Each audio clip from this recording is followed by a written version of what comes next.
Hello dear students, कैसे हो आप सभी। आशा करता हूँ बहुत अच्छे होंगे। तो आज हम बात करने वाले घर्षण बल की कि आखिर में घर्षण बल क्या होता है।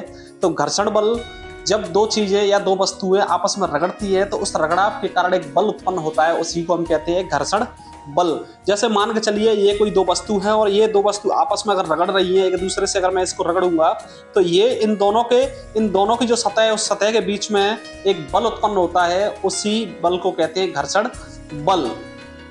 उसी को क्या कहते हैं? घर्षण बल। और यह बल एक दूसरे की गति का विरोध करता है। एक दूसरे की गति का ये क्या कर रहा है? विरोध करता है। ठीक। अब घर्षण बल क्यों इंपॉर्टेंट है हमारे लिए?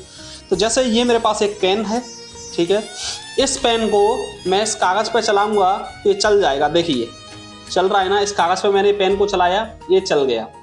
आप बोलोगे कि कागज पे तो पेन चलता ही है, बिल्कुल। मैं अब उसके बाद मैं इस पे चला के आपको दिखाता हूं, तो देखिए ये भी पेन चल गया इस पे। अब उसके बाद ये मेरे पास एक मिरर यानी शीशा है, अब मैं आपको इस पे पेन चला के दिखाऊंगा।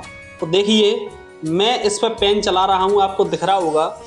मैं इस पे पेन चाहे जैसे भी चलाऊं, लेकिन इस पे पेन आपको चलते हुए नहीं दिख रहा होगा, यानी इस पे कोई भी अक्षर नहीं बन रहा है।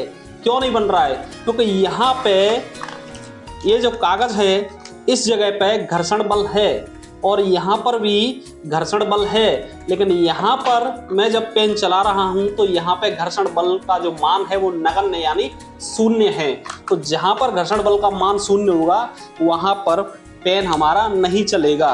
दूसरा एग्जाम्पल, जैसे कभी वर्षा होती है तो वर्षा होने के बाद जब व्यक्ति घर से बाहर निकलता है तो किसी कीचड़ में जाके वो फिसल जाता है, तो वो फिसलने का कारण भी घर्षण बल होता है, क्योंकि पैर और जमीन की सतह पर काम करने वाला जो घर्षण बल है जिसके कारण हम चलते हैं उसका मान शून्य हो जाता है, तो इसीलिए वो वहाँ पे फिसल जाता है। तो मेरे भाई घर्षण बल इसलिए इम्पोर्टेंट है।